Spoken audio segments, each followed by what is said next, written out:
అందరికీ నమస్కారం. రాష్ట్రంలో పెరిగిన విద్యుత్ ఛార్జీలు, ఈ విద్యుత్ ఛార్జీల పైన మాట్లాడాలనిపించి ఒకసారి చంద్రబాబు నాయుడు ఎన్నికలకు ముందు చెప్పినటువంటి మాటలు నాకు గుర్తుకొస్తున్నాయి. రాష్ట్రంలో జగన్మోహన్ రెడ్డి గారు భారీగా విద్యుత్ ఛార్జీలను పెంచారు. నేను అధికారంలోకి వస్తే విద్యుత్ ఛార్జీలను పెంచను. శభాష్.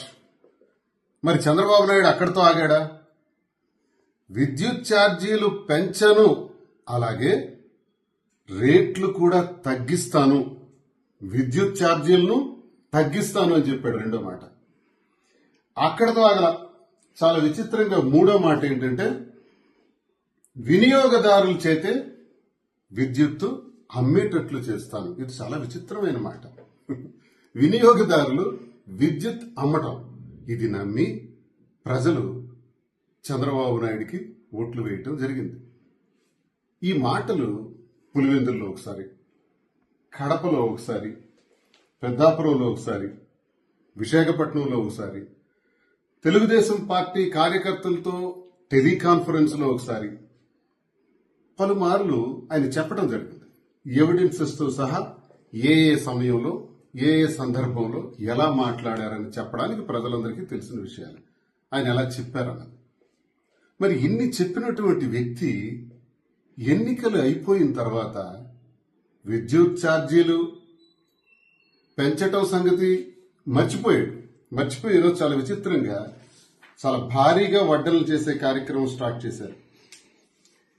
మీరు చూస్తే నవంబర్ నెలలోను డిసెంబర్ నెలలోను 6,000 కోట్ల రూపాయల పైచిలుకు నవంబర్లో, 9,000 కోట్ల రూపాయల పైచిలుకు డిసెంబర్లో, మొత్తంగా 15,400 కోట్ల రూపాయల వరకు విద్యుత్ ఛార్జీలను పెంచడం జరిగింది. పెంచను అన్న చంద్రబాబు నాయుడు, పైగా తగ్గిస్తాను అని చెప్పిన చంద్రబాబు నాయుడు, వినియోగదారుల ద్వారానే విద్యుత్ ఉత్పత్తి చేయిస్తాను అని చెప్పిన చంద్రబాబు నాయుడు, అంటే వినియోగదారులకు ప్రతి ఇంటికి కూడా సోలార్ ప్యానెల్స్ ఇచ్చి, ఆ సోలార్ ప్యానెల్స్ ద్వారా విద్యుత్ జనరేట్ చేసి, తద్వారా గ్రిడ్స్ కి కనెక్ట్ చేసి, ఆ కనెక్ట్ చేసిన తర్వాత గ్రిడ్ కి ఎంతైతే వినియోగదారుడి నుంచి సరఫరా అయిందో ఆ సరఫరా అయిన మొత్తానికి తిరిగి నేను డబ్బులు ఇస్తాను వినియోగదారుడికి. ఇదే వినియోగదారుడి విద్యుత్ అమ్మటం అంటే. ప్రభుత్వం, చంద్రబాబు నాయుడు వినియోగదారుడి దగ్గర విద్యుత్ కొనటం అంటే. సోలార్ నేనే కనిపెట్టాను, సోలార్ నేనే తెచ్చాను, కాబట్టి ఈ రకంగా నేను చేయబోతున్నానని చెబితే పాపం ప్రజలందరూ నమ్మి ఓట్లు వేశారు. ఎంత మోసమైనటువంటి ప్రభుత్వం అంటే. మరి ఇదే ప్రభుత్వంలో గడిచిన కాలంలో జరిగినటువంటి 2014 నుంచి 19 వరకు చూసుకున్నా, అంతకు ముందు చూసుకున్నా, విద్యుత్ ఛార్జీల మోత పైన ధర్నా చేయడానికి వెళ్లినటువంటి రైతులపైన తుపాకులతో కాల్చి చంపినటువంటి వైనం అది మర్చిపోలేదు. ఇప్పుడు విద్యుత్ ఛార్జీలు తగ్గిస్తారంటే మనం ఎలా నమ్ముతాం? డిస్కముల ద్వారా ₹4.98 వరకు ధరకు ఒప్పందాలు చేస్తే చంద్రబాబు నాయుడు, జగన్మోహన్ రెడ్డి గారు డిస్కమ్ సెకీ వారితో ₹2.98కే ఒప్పందం చేసుకున్నారు. అంటే ఒక 25 సంవత్సరాలకు 1,00,000 కోట్లు ఆదాయం వచ్చేటట్టు జగనన్న చేసినటువంటి ఏర్పాటు. మరి చంద్రబాబు నాయుడు చేసిన ఏర్పాటుకి, జగనన్న చేసినటువంటి ఏర్పాటుకి, విద్యుత్ సంస్కరణలో చంద్రబాబు నాయుడు చేసిన తప్పుదాలు, మోసాలు, ఘోరాలు, నేరాలకి, జగనన్న ప్రభుత్వంలో విద్యుత్ సంస్కరణల కోసం చేసినటువంటి అడుగులు, వేసినటువంటి అడుగులకి ఎంత తేడా ఉందో చూసాం. ఇప్పుడు మోసపోయామని ప్రజలందరూ కూడా లబోదిబోమంటున్నారు.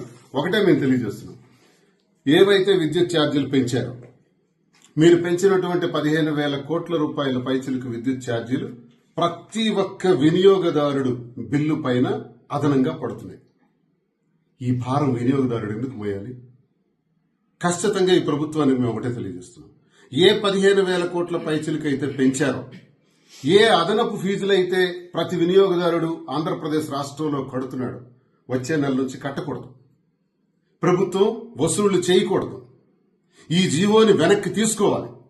ఒకవేళ తీసుకోలేని పరిస్థితి వస్తే అందరం కూడా తీవ్రంగా ప్రజల తరఫున ఉద్యమించవలసి వస్తుందని ఈ ప్రభుత్వానికి తెలియజేస్తూ ఈ నెల 27వ తారీఖున మా వైఎస్ఆర్ కాంగ్రెస్ పార్టీ అధ్యక్షులు మాజీ ముఖ్యమంత్రి వర్యులు శ్రీ వైఎస్ జగన్మోహన్ రెడ్డి గారి ఆదేశాల మేరకు ప్రతి నియోజకవర్గ కేంద్రాల్లో కూడా వినతి పత్రాలు ఆయా విద్యుత్ శాఖ అధికారులకు అందజేయడం జరుగుతుందని ప్రజలందరికీ తెలియజేస్తూ ఆ వినతి పత్రాలు ఇచ్చిన తరువాత ఈ జీవోని వెంటనే ప్రభుత్వం వెనక్కి తీసుకోవాలని, లేకుంటే ప్రజల నుంచి తీవ్రమైనటువంటి ప్రతిఘటన ఎదుర్కోక తప్పదని ఈ ప్రభుత్వానికి హెచ్చరిస్తున్నాను. నమస్కారం.